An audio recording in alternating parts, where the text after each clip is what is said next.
anormal. A costa leste foi atingida sistematicamente por ciclos de furacões que podem ter durado décadas cada um. Mas qual era a força desses furacões? Qual era a intensidade? Os dados coletados indicam que já fomos atingidos. Para saber em que intensidade, é preciso investigar mais. Esta parte afunda no sedimento e retém a amostra. A válvula fecha em cima como se fosse a ponta de um canudo. Depois é só puxar. Esta equipe procura sinais de antigos vagalhões no fundo de um lago em Cape Cod. O vagalhão tem efeito similar ao de um tsunami que mata mais pessoas do que o próprio vento. Este lago está a 800 metros do mar e seu leito contém camadas de sedimentos marinhos carregados por antigos vagalhões. A equipe coleta amostras à procura de pistas bem anteriores às dos anéis das árvores. A operação não é isolada. Nos arredores, uma caminhonete controla e monitora um robô flutuante chamado Iris.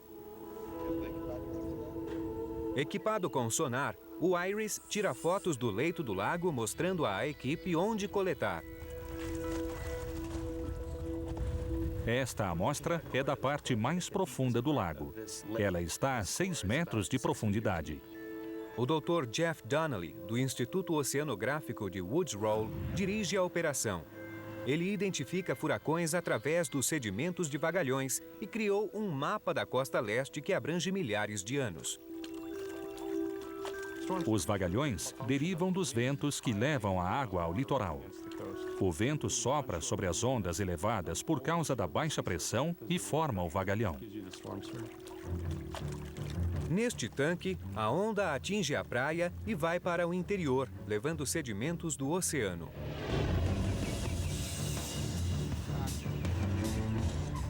Temos registros de 1000 anos, de vagalhões que bateram na praia neste local. É nossa cápsula do tempo que pode nos levar a milhares de anos atrás.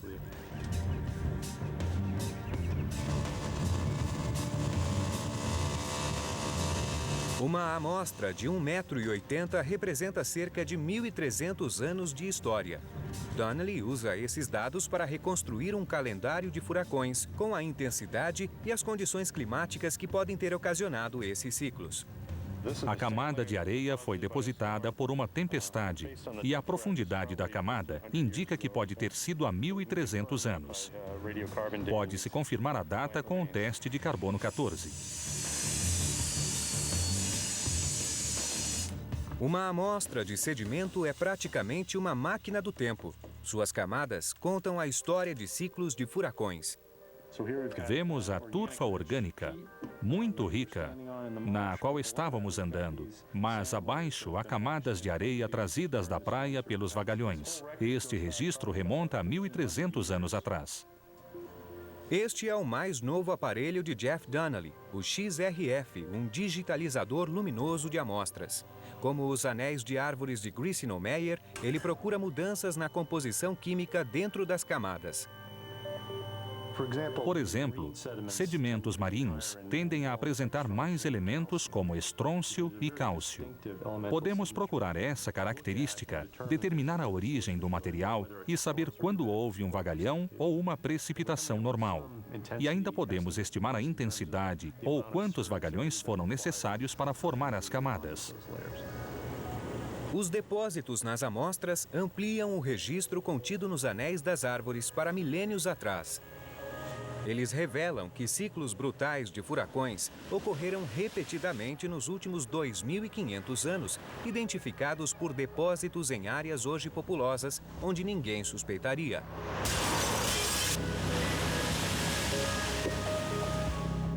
Vagalhões formados por furacões intensos atingiram todas as praias de Cape Cod até Long Island.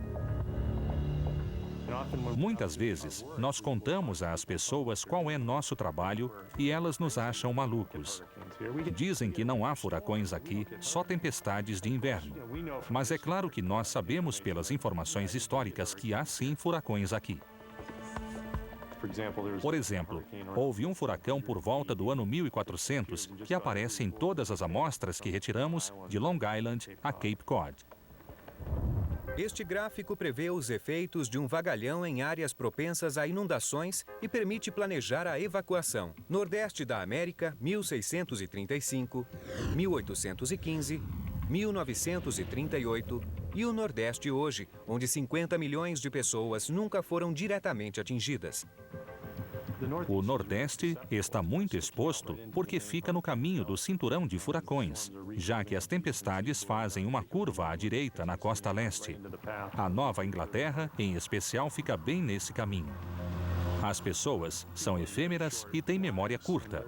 Podemos estar na iminência de um ciclo de furacões mais frequentes. Antes víamos 1 ou 2 na vida, agora serão 2 ou 3. Exatamente quando, ninguém sabe. Intensificação repentina, alvos inesperados, frequência imprevisível são fatos que a ciência ainda luta para explicar e os cientistas não gostam de surpresas.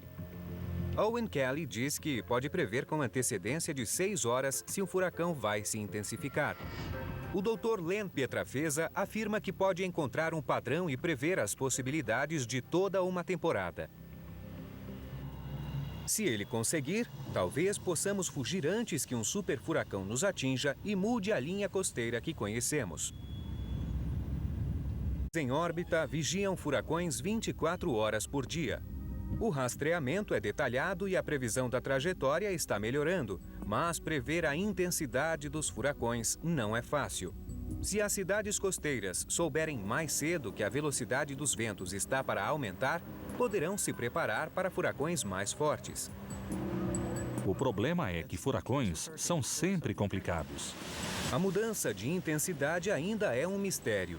Se pudéssemos ter previsto a intensificação do Andrew, teriam os danos sido menores? Em 1992, não havia como saber, mas agora Owen Kelly acredita que pode prever o surgimento repentino de um superfuracão antes de ele atingir seu ponto mais mortal. Este é o Centro Espacial Goddard da NASA em Greenbelt, Maryland, onde os satélites são projetados e monitorados. O trabalho de Kelly partiu desta publicação da doutora Joanne Saffir Simpson, de 1958, sobre a teoria de que tempestades supercarregadas formam espirais acima das tempestades do furacão. São as torres quentes.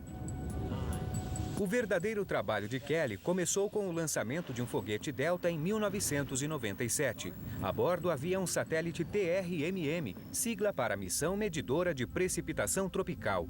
O satélite estava equipado com um radar totalmente revolucionário. Pela primeira vez, fotos tridimensionais, como uma tomografia do furacão, capturavam uma torre quente subindo para a estratosfera. No meu íntimo, eu quis acreditar que essas torres, essas mini-tempestades, com cerca de 10 quilômetros de largura contra 300 quilômetros de um furacão, de algum modo estavam intensificando o furacão. Há 50 anos, esse tipo de observação se baseava em uma premissa simples: o calor sobe. À esquerda, a teoria de que uma torre quente sobe como uma bolha. À direita, a de que sobe como uma coluna. A vigorosa ascensão de uma torre dura cerca de 20 minutos, tempo que o ar leva para subir cerca de 1.500 metros. Esse princípio rege a circulação na atmosfera. Seja subindo como bolha ou coluna, uma torre quente armazena uma força que supercarrega o furacão. Entender a torre quente é ver o furacão como uma gigantesca máquina térmica.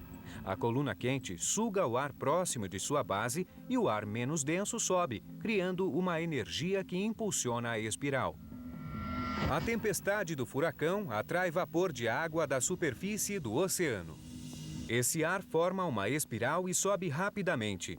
Quando o vapor se condensa em chuva, ele libera calor que intensifica o furacão. Para cada grama de vapor que se condensa, são 2.000 joules de energia na atmosfera. É muito. A torre quente libera mais energia em menos tempo, agindo como a câmara de combustão de um motor de carro. O súbito impulso do ar sugado pela coluna é muito rápido e aumenta a velocidade do vento. O O que faz o carro andar mais rápido é pisar no acelerador, aumentando a injeção de combustível.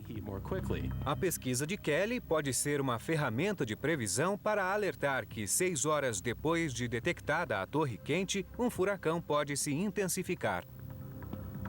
Falei com pesquisadores e meteorologistas no Instituto Nacional Atmosférico e Oceânico e eles me desafiaram a apresentar dados para convencê-los.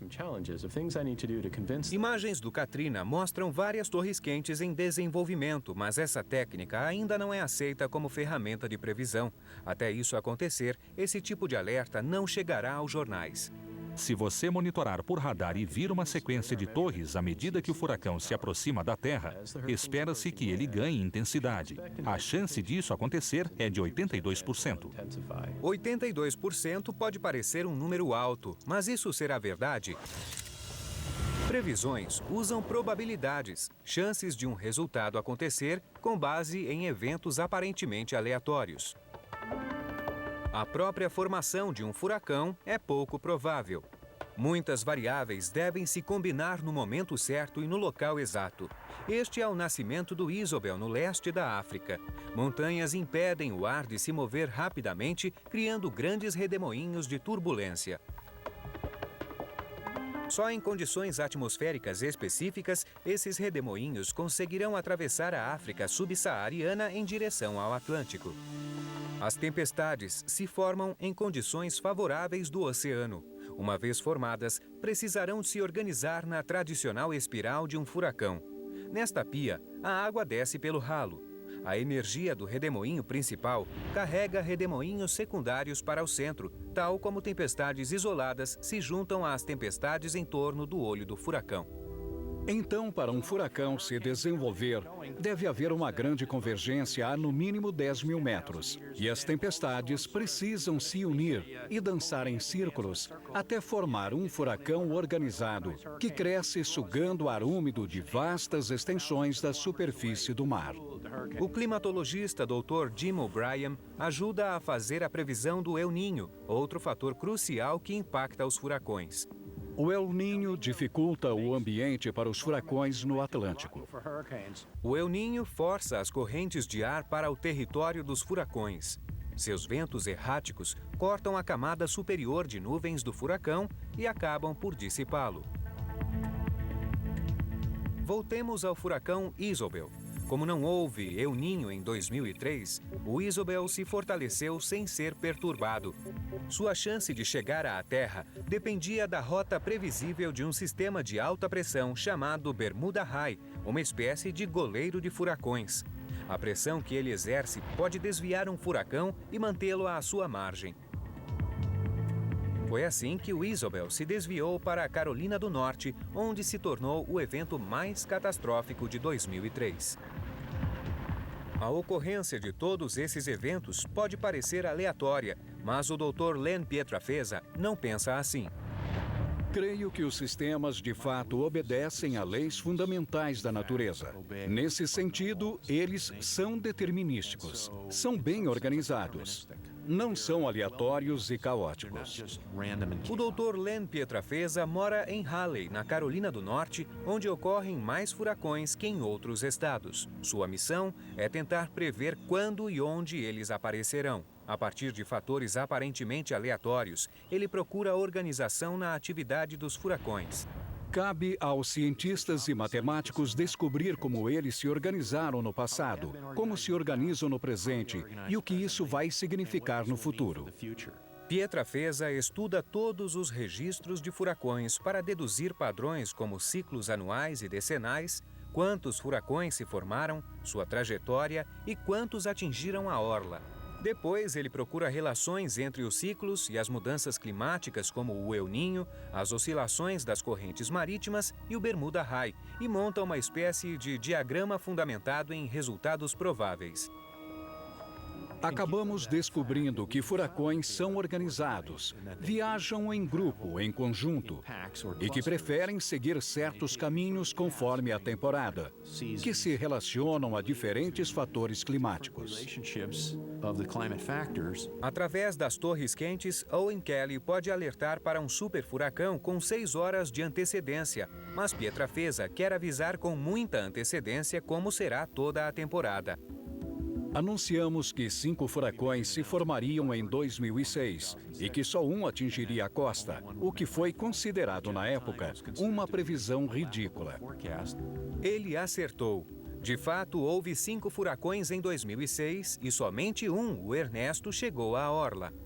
Pietrafesa admite que um sistema aperfeiçoado ainda pode demorar, mas ao observar a inter-relação entre padrões atmosféricos e oceânicos, ele expressa outras preocupações.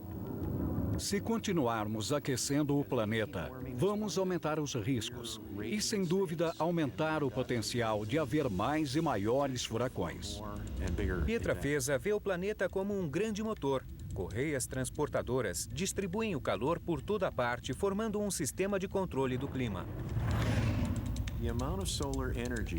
A quantidade de energia solar que a Terra absorve todos os dias é muitas vezes maior do que o total da energia vinda de todas as reservas de petróleo, gás e carvão do planeta todo. Isso por dia. Sem o sistema de distribuição de calor, os trópicos ferveriam e os polos estariam permanentemente bloqueados pelo gelo. O furacão é um sistema que carrega calor para longe dos trópicos, um aparelho de ar-condicionado que mantém o planeta vivo. Aqui, nas águas das Ilhas Bermudas, dados alarmantes estão sendo recolhidos das profundezas. Décadas de registros oceânicos estão revelando condições que podem alimentar superfuracões, como aconteceu no passado.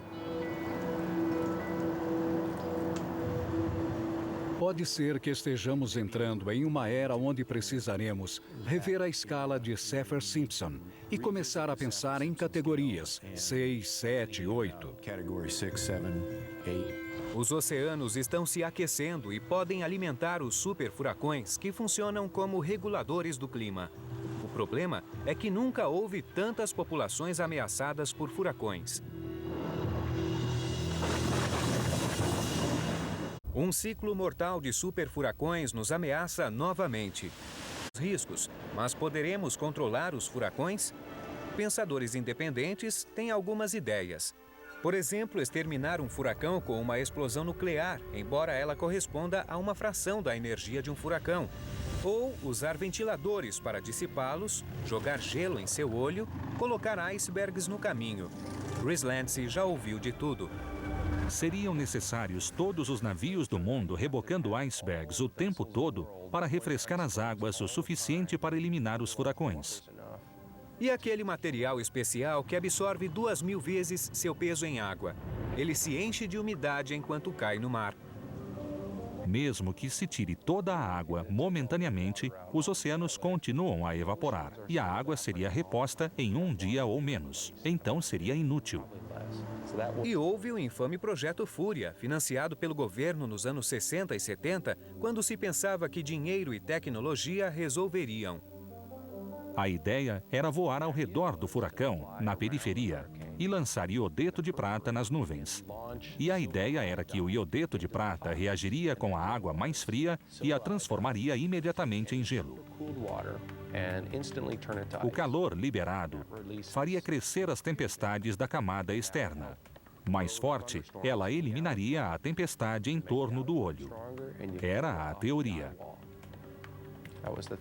Acontece que os furacões fazem isso sozinhos, como se observou no caso do Andrew. O Andrew, em 1992, iniciou o ciclo de tempestades sobre as Bahamas. Ele terminou essa fase um pouco enfraquecido, mas recuperou intensidade quando chegou a Miami. Esse processo acontece e é um processo natural. O Projeto Fúria foi abandonado. Restou a certeza de que é impossível controlar a força dos furacões.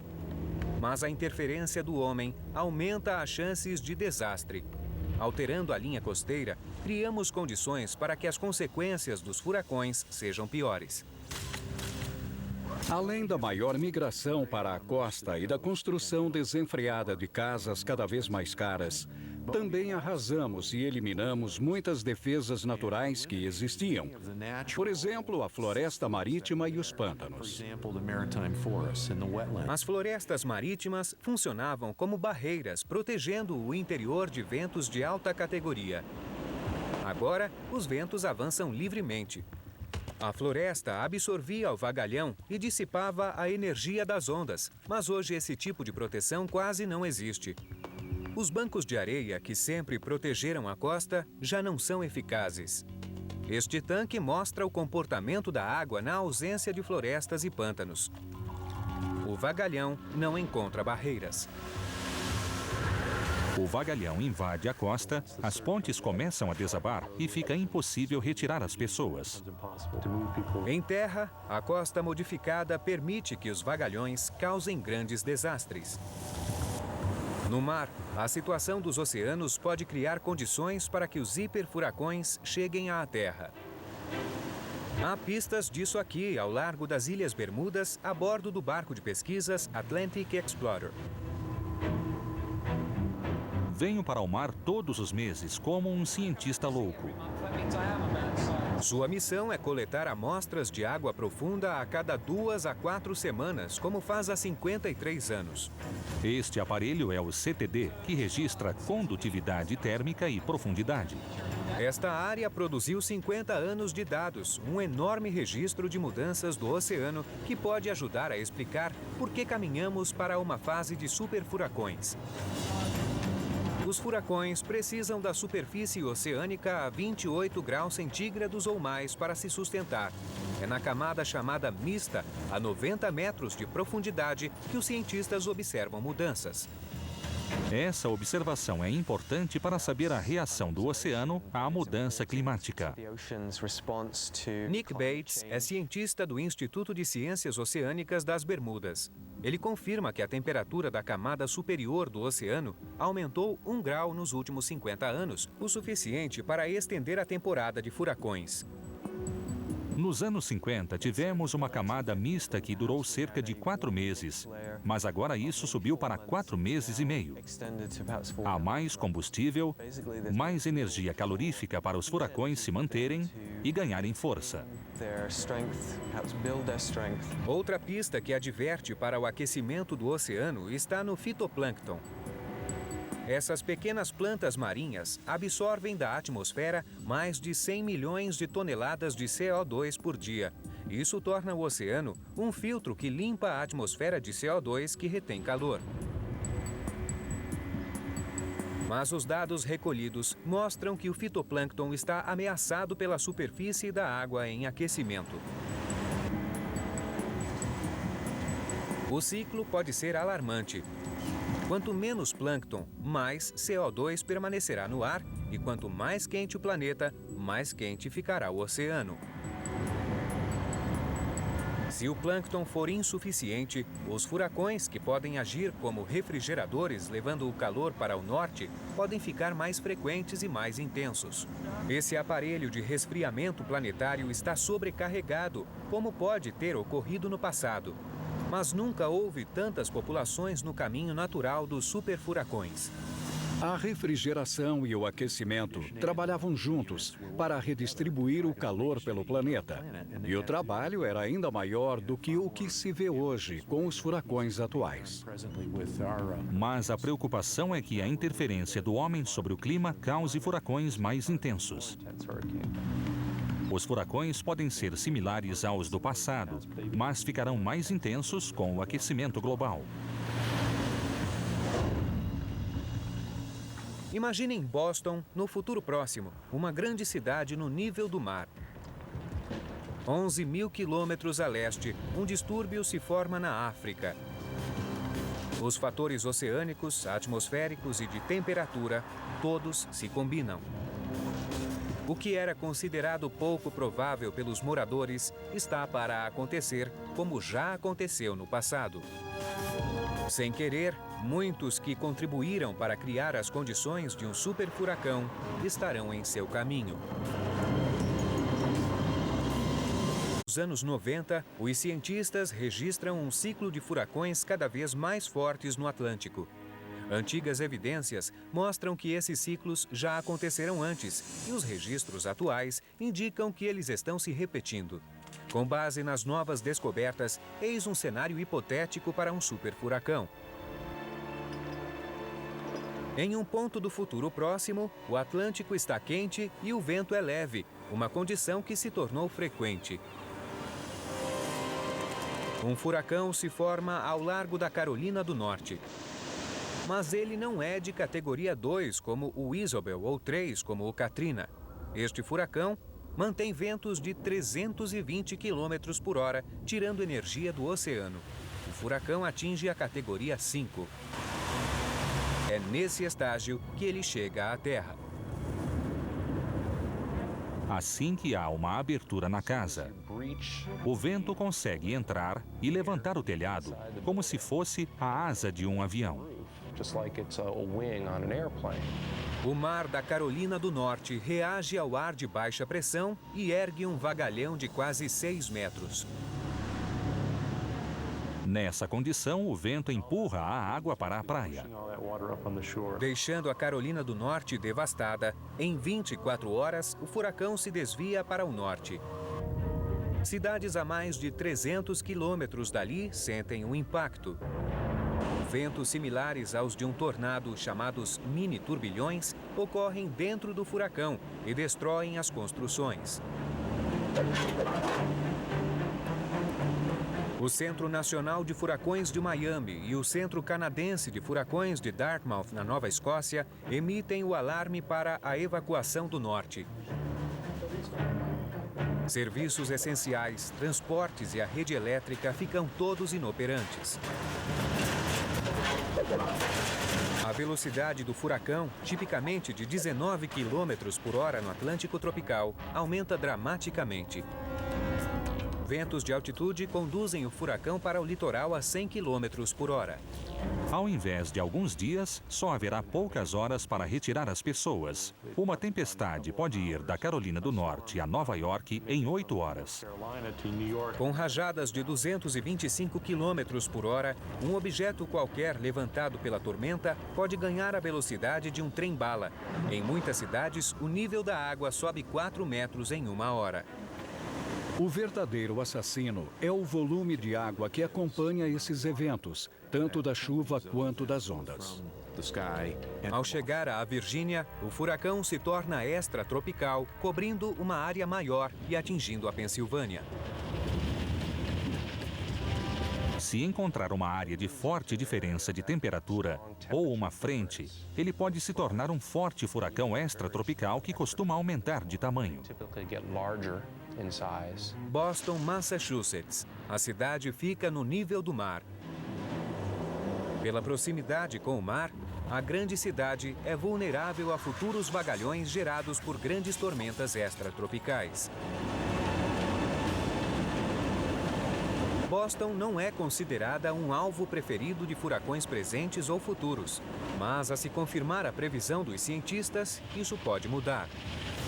O clima está se aquecendo e Boston, como o resto da costa leste americana, pode ter um futuro sombrio.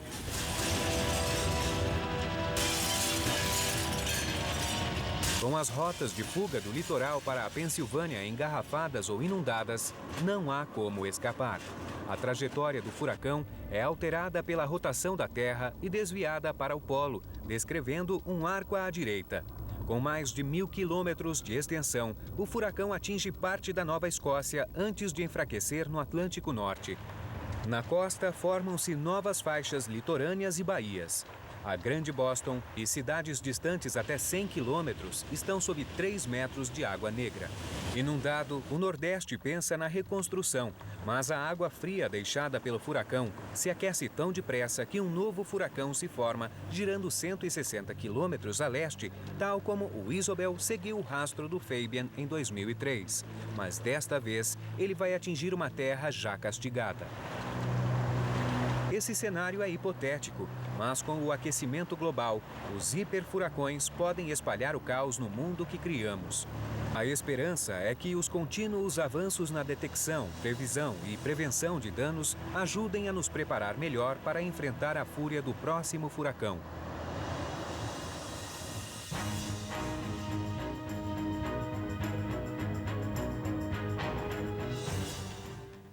A Terra é um planeta de 4 bilhões e 500 milhões de anos, que ainda está evoluindo. À medida que os continentes se movem e colidem, vulcões explodem e glaciares avançam ou recuam. A crosta terrestre é esculpida de maneiras fascinantes, que deixam uma trilha de mistérios geológicos. Neste episódio, vamos explorar a história geológica de 450 milhões de anos da cidade de Nova York. Metrópole marcada por estranhas rochas, assombrada por pegadas de antigos répteis gigantes e demarcada por uma grande cortina de lava solidificada. Os cientistas investigam as hipóteses de violentos vulcões, inundações gigantescas e camadas de gelo 4 vezes mais altas do que o edifício Empire State. As pistas para entender o passado geológico de Nova York também abrem as portas para entender a formação da própria Terra.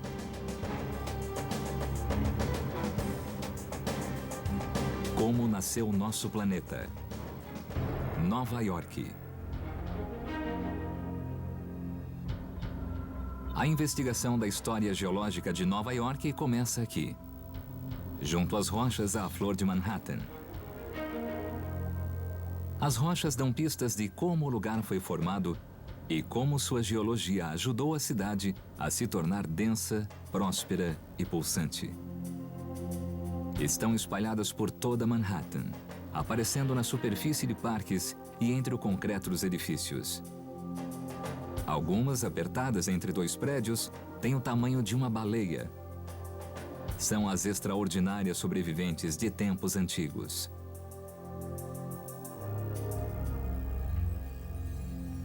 E, mais importante, são do mesmo tipo de rocha sobre a qual os prédios de Manhattan se apoiam.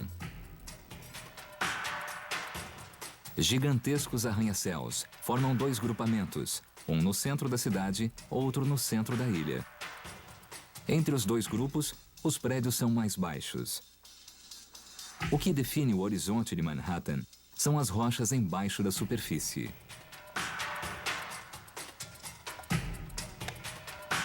Um grande perito em rochas de Nova York é o geólogo Charles Mergerian.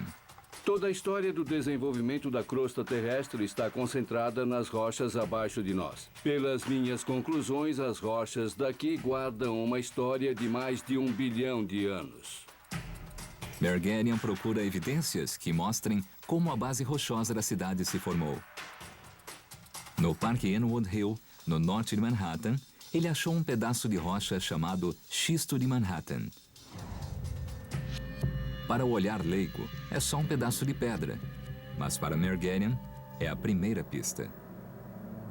As rochas que vemos aqui são de xisto de Manhattan e elas estão extremamente deformadas. A estrutura que vemos aqui como que se dobra de volta sobre si mesma. Em 3 dimensões, a estrutura aparece assim, como que com uma violenta dobradura que volta para baixo. Estas rochas foram extremamente deformadas por prolongados períodos de tempo e são rochas que ocorrem por toda a cidade de Nova York. Essa dobradura sugere que o solo rochoso de Nova York foi formado sob grande pressão. Para confirmar isso, Mergerian leva uma amostra para o laboratório para análise detalhada. A datação radiométrica provou que esta rocha tem mais ou menos 450 milhões de anos. Mas a rocha tem mais segredos a revelar. Ela contém um caleidoscópio de minerais, uma janela aberta para o passado remoto. Para mim, minerais são como um instrumento do painel de um carro. Contam tudo sobre o funcionamento do carro. Mergerian usa um microscópio de luz polarizada para visualizar os minerais. A análise revela o regime a que a rocha foi submetida, sua profundidade, sua idade e tudo o que você quiser saber sobre o desenvolvimento da crosta terrestre. O que impressiona na amostra é que os minerais são alongados. É uma pista de que a rocha deve ter sido esmagada por uma força maciça. E as cores confirmam a teoria. Sob a luz polarizada, a amostra do Parque Enwood Hill fica azul. Isso vem de um mineral chamado cianita, que se forma a grandes profundidades. A evidência de que a rocha foi comprimida a grande profundidade é conclusiva. Rochas formadas a tais profundidades são muito mais duras, ideais para as fundações de uma cidade. Mas que peso gigantesco seria esse? Mergerian acha que só pode haver uma resposta. A rocha ficou enterrada sob o peso de uma grande cadeia montanhosa. Os minerais que achamos no leito rochoso da cidade de Nova York contam que as rochas ficaram enterradas e foram formadas sob altíssimas pressões. E essa alta pressão indica que as rochas foram produzidas antes a 30 ou 40 quilômetros de profundidade e que as montanhas deviam ter a altura dos Alpes. Mas mesmo a mais impressionante cadeia de montanhas não sobrevive ao tempo. As montanhas rochosas, por exemplo. Há bilhões de anos, elas se elevam a quase 10 mil metros de altitude. Hoje, a erosão as reduziu à metade. O mesmo processo se deu em Nova York. Chuva, vento e gelo quase aplainaram as montanhas. Mas os microscópios cristais achados na rocha de Manhattan atestam que elas existiram no passado. Como se formaram as montanhas? A resposta está em como a crosta terrestre se move. Uma rede de placas interligadas forma a superfície terrestre. Os geólogos as chamam placas tectônicas. Há milhões de anos, elas colidem e se quebram e formam diferentes continentes. Há 450 milhões de anos, a superfície da Terra tinha outra aparência. A América do Norte ficava bem mais ao sul. A América do Norte estava inclinada 90 graus para a direita em relação a hoje e estava na altura do Equador. Como tal, o clima era tropical. A costa leste tinha realmente condições tropicais. O clima pode ter sido formidável, mas a costa leste passaria por problemas. A placa debaixo dela se movia e a costa leste estava em rota de colisão com o oeste da África. Há 450 milhões de anos, elas colidiram. O impacto desencadeou um caos geológico. Sob intensa compressão, a Terra foi forçada para cima e formou uma enorme cadeia de montanhas. A colisão que ocorreu foi o evento mais impressionante a afetar a costa leste americana e formou cordilheiras. Hoje só restam porções de rocha. As que formam o leito rochoso da Nova York atual. A colisão que construiu as antigas montanhas também dobrou à força o leito rochoso. Essas dobras são responsáveis pelo horizonte de Manhattan.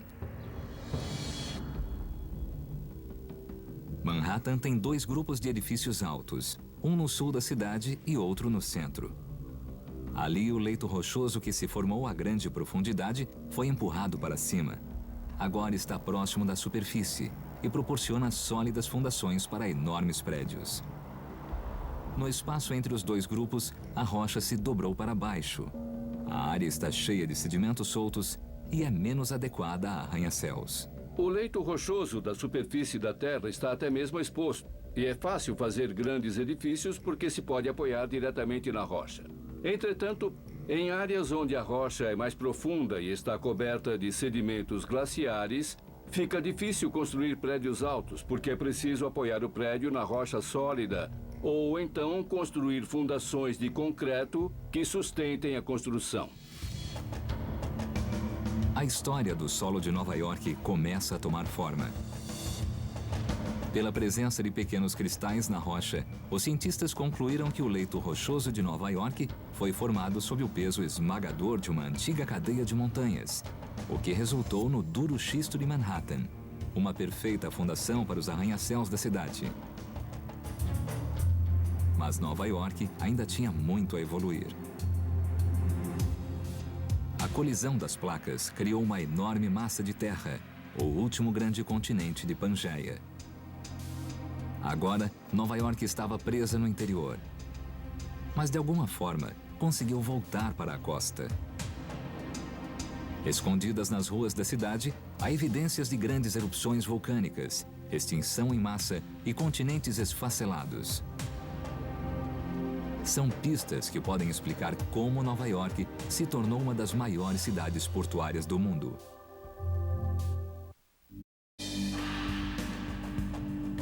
Os pesquisadores estão montando a história de como a singular geologia de Nova York se formou. Muito de seu sucesso como centro de negócios e de comércio se deve a seu porto de águas profundas e sua localização junto à costa. Mas há 450 milhões de anos, as coisas eram diferentes. A área da cidade de Nova York era isolada no mar, encravada no coração de um supercontinente. Como ela chegou à costa? A investigação vai voltar 250 milhões de anos. Em uma pedreira de Nova Jersey, 40 quilômetros a nordeste de Manhattan, o paleontólogo Paul Olson desenterra a primeira de uma série de pistas que podem explicar como a cidade chegou à costa. Uma pegada fossilizada gigante. Esta é a pegada ou a lama que entrou na pegada de um parente do crocodilo, que foi o carnívoro dominante do período Triássico. Aqui vemos os dedos com uma pequena polpa e aqui a pegada da mão. Os animais foram, neste caso, do tamanho de um modesto crocodilo, mas muitos deles se tornaram maiores, do tamanho de um Tiranossauro Rex. As pegadas são de um grande crocodilo chamado Postosuchus. Ele apareceu na Terra há 230 milhões de anos. E depois de 30 milhões de anos, suas pegadas repentinamente desapareceram. Mas não foi só o Postosuchus. Metade da vida terrestre desapareceu ao mesmo tempo. A evidência fóssil prova que foi uma das maiores extinções em massa que já houve. A evidência da extinção em massa é que temos inúmeros fósseis bem aqui nesta área. E o que se nota, especialmente nas pegadas dos répteis, é que um grupo de formas que são relacionadas a crocodilos desaparecem. O evento que causou a extinção em massa deve ter sido catastrófico. Olson teve o pressentimento de que a extinção em massa teve a ver com a volta de Nova York para a costa. A antiga área de Nova York ficava em uma linha muito frágil, na borda da placa, onde os dois continentes se juntavam para formar o supercontinente Pangeia. E era instável, sujeita a terremotos e vulcões. A busca de Olson seria achar evidências do desastre natural que extinguiu os Postosuchus há 200 milhões de anos. Uma faixa de rocha escura sobre as pegadas na pedreira de Nova Jersey chamou sua atenção. Era basalto, a evidência de que Olson precisava. O basalto é uma rocha vulcânica que se forma quando lava fria. Seriam os vulcões que forjaram o basalto a causa da extinção em massa e também da separação da Pangeia? Por si só, a evidência da pedreira não basta. A camada de basalto é muito pouco espessa. Para provar que o fluxo de lava causou a catástrofe global, os cientistas precisavam de evidências confirmatórias. Acima do rio Hudson, o geólogo Matt Goring segue outra pista. Ele estuda a chamada Paliçada, uma formação geológica que cerca o rio Hudson, começando à altura da metade de Manhattan e subindo para nordeste, para Nova Jersey. Ela também é feita de rocha basáltica, a mesma rocha envolvida na extinção em massa de animais terrestres. Mas a Paliçada está em escala totalmente diferente. A paliçada é uma camada de magma basáltico de cerca de 300 metros de espessura. Tem 60 quilômetros de comprimento e é um conjunto de rochas que acompanham o lado oeste do rio Hudson. Eis a prova da grande atividade vulcânica. A lava quente fluiu de rupturas na crosta terrestre e cobriu a antiga América do Norte com uma camada de 1.500 metros. A lava se rompeu quando esfriou e as quebras verticais formaram colunas regulares. Essa formação rochosa especial é conhecida pelos geólogos desde o século XIX. Curiosamente, elas aparecem dos dois lados do Atlântico, na América do Norte e do Sul, na Europa e na África. Os geólogos acham que sua presença indica o ponto onde a África e a Europa se separaram da América. Mas essa teoria não estava provada. Até os anos 1950, quando cientistas desenvolveram uma técnica revolucionária chamada paleomagnetismo. Agora, poderiam estudar as propriedades magnéticas da rocha. Muitas rochas, inclusive o basalto, têm uma característica magnética única, que se forma quando a rocha nasce. Pequenos cristais dentro da rocha agem como a agulha de uma bússola. Quando o magma que forma a rocha está fluido, os cristais se alinham ao polo magnético da Terra e apontam para o norte. A rocha se solidifica e os cristais também, marcando para sempre o alinhamento magnético. À medida que os continentes se movem e as rochas também, os cristais acabam apontando para outras direções que não o norte. Goring vai investigar a característica magnética da paliçada. Para obter uma amostra, cavaram a rocha com uma perfuradora.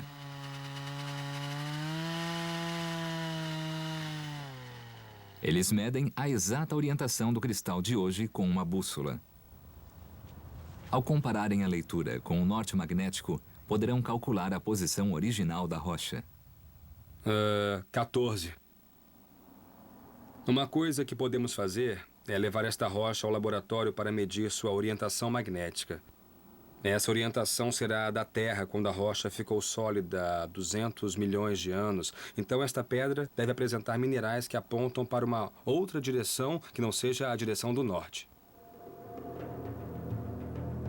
Quando os cientistas compararam as orientações magnéticas da paliçada com outros afloramentos basálticos pelo Atlântico, descobriram que se formaram mais ou menos na mesma latitude. Não só as rochas tinham a mesma idade, como nasceram no mesmo lugar. Por exemplo, há 200 milhões de anos, Nova York e o Marrocos eram vizinhos.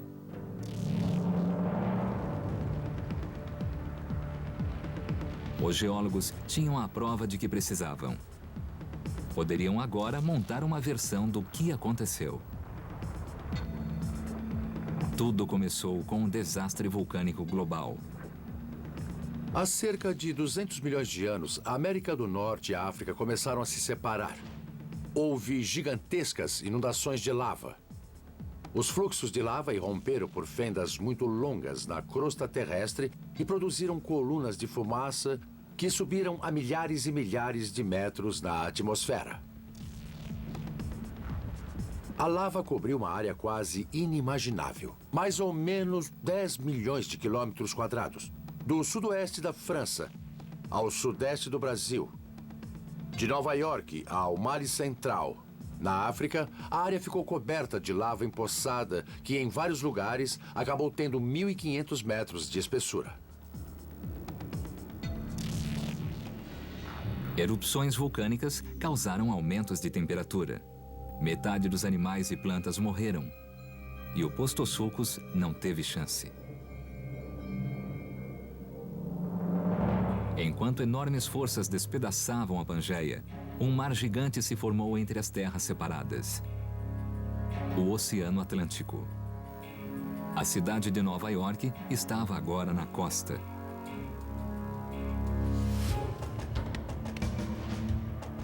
Pegadas de 200 milhões de anos embaixo de uma camada de basalto e a paliçada junto ao rio Hudson deram as evidências de que a Pangeia se desfez e criou a costa leste da América do Norte. Mas a história de Nova York não termina aí. Depois de ser construída a fogo, a região teria de superar outra força destrutiva.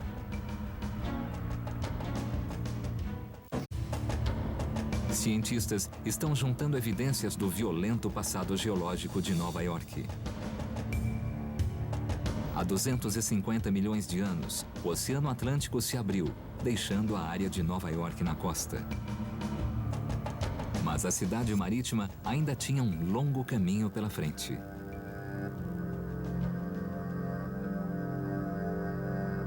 O canal profundo do rio Hudson não existia. Ele era apenas um riacho. Que forças o transformaram no largo rio, capaz de permitir a navegação de pesados cargueiros?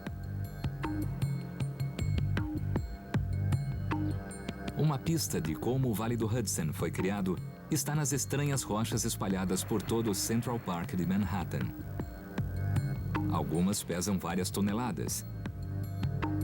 Mas elas são estranhas aqui, totalmente diferentes das rochas vizinhas.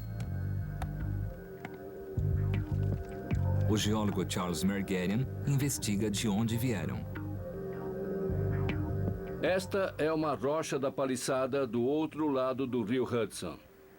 Vemos que ela é bem polida. Sua composição é totalmente diferente da do leito de xisto de Manhattan. O xisto de Manhattan é rico em mica e esta rocha não tem mica nenhuma. A paliçada fica a oeste e a norte daqui. A paliçada corre por 60 quilômetros ao longo do Hudson. Algo extremamente poderoso deve ter movido estas rochas por tal distância. Mergerian sabe que a resposta é o gelo. Os cientistas notaram um fenômeno similar a 6.000 quilômetros de distância daqui, nos Alpes suíços. À medida que geleiras abrem seu caminho, recortam grandes porções de rocha que carregam embaixo da camada de gelo. Essas rochas agem como lixas e escavam profundos sulcos. Onde o gelo derrete, a rocha arrastada fica.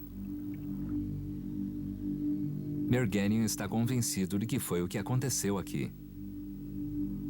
O gelo trouxe rochas da paliçada e escavou sulcos no leito rochoso que havia embaixo.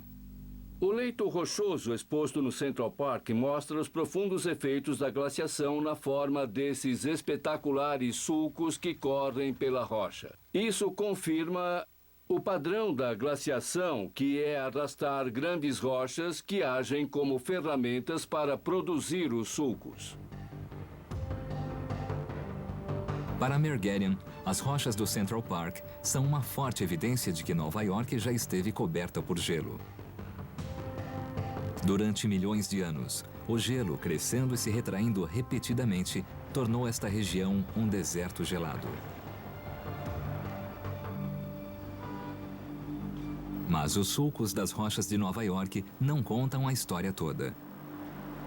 A destruição causada pelo gelo indica uma geleira tão gigantesca que faria a futura metrópole parecer anã. Para descobrir a extensão do gelo, Mergerian foi a Bear Mountain, 80 quilômetros ao norte de Nova York. Novamente, a pista estava nas rochas. Ele achou marcas de geleiras iguais às do Central Park. Estas são marcas de trepidação, e esse tipo de marca é forte indicação de erosão glacial. são produzidas por rochas presas na base da espessa camada de gelo. Aqui, as rochas foram arrastadas sobre esta superfície, polindo esta rocha e soltando pedaços dela. E isso se deu à medida que o gelo se moveu por cima de todo o leito rochoso. Os sulcos na rocha só podem significar uma coisa. A geleira devia ter centenas de metros de espessura. Neste caso, apesar de estarmos 390 metros acima do nível do mar, a camada de gelo cobriu as montanhas como se nem estivessem aí. Os cientistas acharam marcas idênticas em picos das vizinhanças, a até 1.500 metros de altura. A prova era irrefutável. Uma geleira de pelo menos 1.500 metros de espessura abriu caminho por estas montanhas. Terá esta mesma camada de gelo atravessado Central Park? Uma rocha vizinha forneceu a resposta.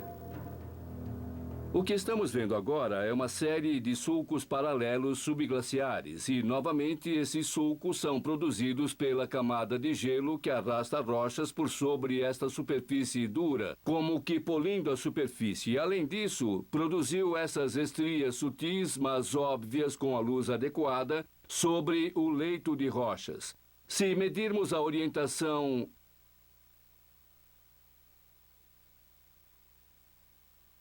das estrias, lemos uma orientação de cerca de 20 graus noroeste, quase idêntica à das estrias que medimos no Central Park.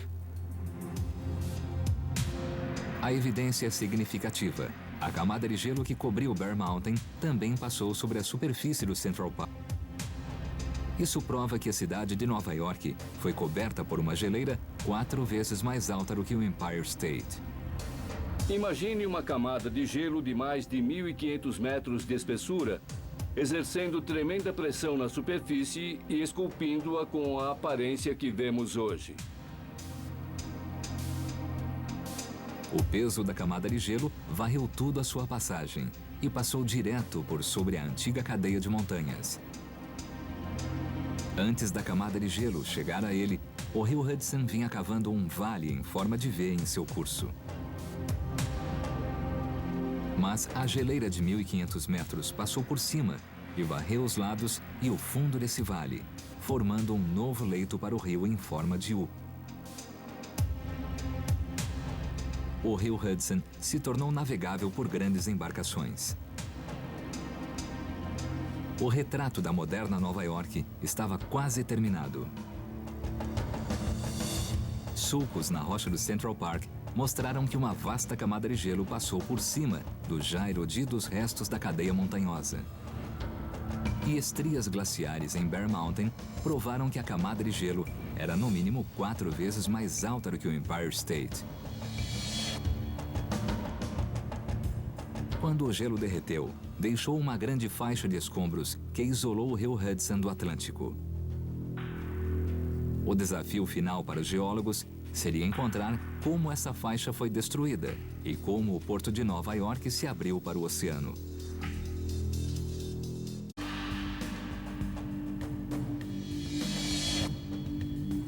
Nova York tem hoje um dos maiores portos naturais do mundo.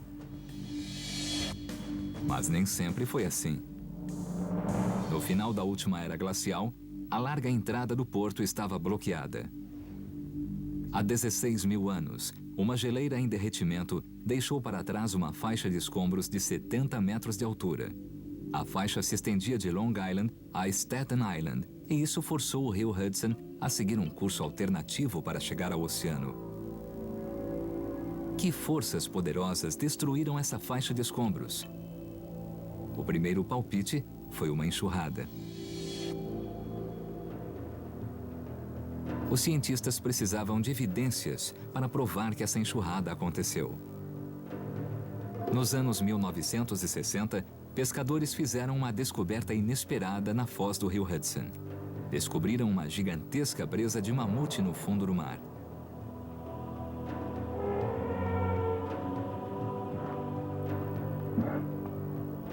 Rebanhos desses animais gigantes viviam nas planícies norte-americanas antes de se tornarem extintos, no fim da última era glacial.